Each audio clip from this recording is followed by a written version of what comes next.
felt was real. I looked out of my isolation to see the effect of the music on my friends. Ah, we were in separate worlds indeed, not a trace of appreciation on any face. Perhaps I was acting strangely. Suddenly a pair of busy hands, which had been running neck and neck all the evening with a nimble little crochet needle over a race ground of pink and blue silk, stopped at their goal, and their owner looked at me steadfastly. Ah, I was found out. I had betrayed myself. In terror I waited, expecting every instant to hear the word hashish. No, the lady only asked me some question connected with the previous conversation. As mechanically as an automaton, I began to reply. As I heard once more the alien and unreal tones of my own voice, I became convinced that it was someone else who spoke, and in another world. I sat and listened. Still the voice kept speaking. Now, for the first time, I experienced the vast change which hashish makes in all measurements of time. The first word of the reply occupied a period sufficient for the action of a drama. The last left me in complete ignorance of any point far enough back in the past to date the commencement of the sentence. Its enunciation might have occupied years. I was not in the same life which had held me when I heard it begun. And now, with time, space expanded also. At my friend's house, one particular armchair was always reserved for me. I was sitting in it at a distance of hardly 3 feet from the center table around which the members of the family were grouped. Rapidly, that distance widened. The whole atmosphere seemed ductile and spun endlessly out into great spaces surrounding me on every side. We were in a vast hall of which my friends and I occupied opposite extremities. The ceiling and the walls ran upward with a gliding motion as if vivified by a sudden force of resistless growth. Oh, I could not bear it. I should soon be left alone in the midst of an infinity of space, and now more and more every moment increased the conviction that I was watched. I did not know then, as I learned afterwards, that suspicion of all earthly things and persons was the characteristic of the hashish delirium. In the midst of my complicated hallucination, I could perceive that I had a dual existence. One portion of me was whirled unresistingly along the track of this tremendous experience. The other sat looking down from a height upon its double, observing, reasoning, and serenely weighing all the phenomena. This calmer being suffered with the other by sympathy, but did not lose its self-possession.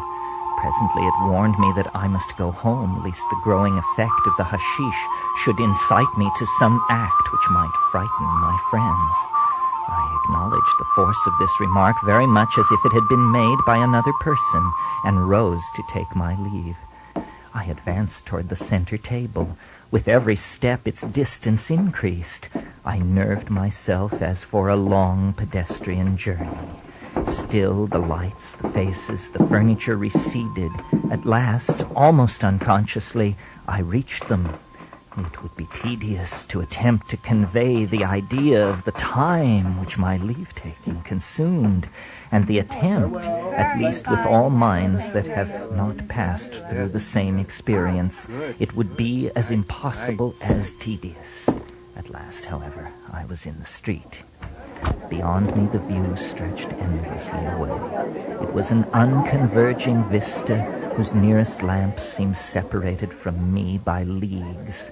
I was doomed to pass through a merciless stretch of space, a soul just disenthralled, setting out for his flight beyond the furthest visible star, could not be more overwhelmed with his newly acquired conception of the sublimity of distance than I was at that moment. Solemnly, I began my infinite journey. Before long, I walked in entire unconsciousness of all around me. I dwelt in a marvelous inner world. I existed by turns in different places and various states of being. Now I swept my gondola through the moonlit lagoons of Venice. Now Alp on Alp towered above my view, and the glory of the coming sun flashed purple light upon the topmost icy pinnacle. Now, in the primeval silence of some unexplored tropical forest, I spread my feathery leaves, a giant fern, and swayed and nodded in the spice gales over a river whose waves at once sent up clouds of music and perfume. My soul changed to a vegetable essence, thrilled with a strange and unimaginable ecstasy. The palace of Al-Haroum could not have brought me back to humanity. I will not detail all the transmutations of that walk. Ever and anon I returned from my dreams into consciousness as some well-known house seemed to leap out into my path, awakening me with a shock. The whole way homeward was a series of such awakenings and relapses into abstraction and delirium until I reached the corner of the street in which I lived. Here a new phenomenon manifested itself. I had just awakened for perhaps the 20th time, and my eyes were wide open. I recognized all surrounding objects and began calculating the distance home. Suddenly, out of a blank wall at my side, a muffled figure stepped into the path before me. His hair, white as snow, hung in tangled elf locks on his shoulders, where he carried also a heavy burden, like unto the well-filled sack of sins which Bunyan places on the back of his pilgrim. Not liking his manner, I stepped aside, intending to pass around him and go on my way. This change of our relative position allowed the blaze of a neighboring streetlight to fall full on his face, which had hitherto been totally obscured. Horror unspeakable! I shall never, till the day I die, forget that face.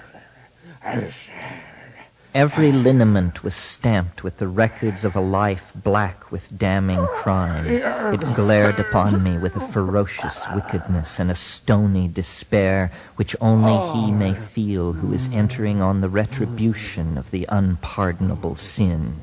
He might have sat to a demon painter as the ideal of Shelley's Cenci. I seemed to grow blasphemous in looking at him, and, in an agony of fear, began to run away. He detained me with a bony hand which pierced my wrist like talons, and slowly taking down the burden from his own shoulders, laid it upon mine. I threw it off and pushed him away. Silently he returned and restored the weight. Again I repulsed him, this time crying out, "Man, what do you mean?" What do you mean? In a voice which impressed me with the sense of wickedness as his face had done, he replied, "You shall bear my burden with me," and a third time laid it on my shoulders. For the last time I hurled it aside and, with all my force, dashed him from me. He reeled backward and fell, and before he could recover his disadvantage, I had put a long distance between us. Through the excitement of my struggle with this phantasm, the effects of the hashish had increased mightily. I was bursting with an uncontrollable life. I strode with the thews of a giant. Hotter and faster came my breath. I seemed to pant like some tremendous engine. An electric energy whirled me resistlessly onward. I feared for myself lest it should burst its fleshy walls and glance on, leave a wrecked framework behind it. At last, I entered my own house.